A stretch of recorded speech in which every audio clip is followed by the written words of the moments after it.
জামালগঞ্জ লাইভে অনেক ধন্যবাদ। আর এই লাইভের সাথে যারা সংযুক্ত আছেন তারা শুভেচ্ছা অভিনন্দন। ময়ূর ভাই কিন্তু এটা বহুত পুরানো একটা কথা কইছেন যে আমরা ছোটবেলা দেখছি যে কুস্তি খেলা যাওয়ার আগে আগের রাত আগের দিন যাওয়া হইতো, ওই গ্রামও থাকা খাওয়া হইতো, পরের দিন খেলাধুলা করিয়া পরে আওয়া হইতো।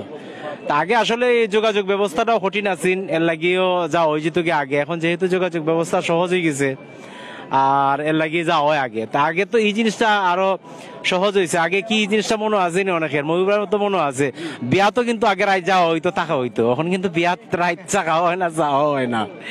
তো সবকিছুই আধুনিক আয়ন হয়েছে, এই খেলাটাও আধুনিক হয়েছে, খেলার মধ্যে অনেক আধুনিক নিয়ম কারণ সংযুক্ত হয়েছে। আগে ইলান কুস্তি খেলা দেখা হইতো কিন্তু লাইভ হইতো না, এখন লাইভ হয় না, লাইভ হয়। দেশে বিদেশে প্রবাসে যারা আছেন সবাই বইয়া কিন্তু খেলাটা দেখুন। তো সেই সুবাদে আমার মনে হয় যে না খেলাটা যাওয়া হওয়া ঠিকই আছে, রাইতার যাওয়া হওয়া হয় না। আগে যেখান গ্রামগঞ্জে বা প্রতিটা গ্রামে গৃহস্থের বাড়িতে বাংলা ঘর থাকতো, এখন বাংলা ঘর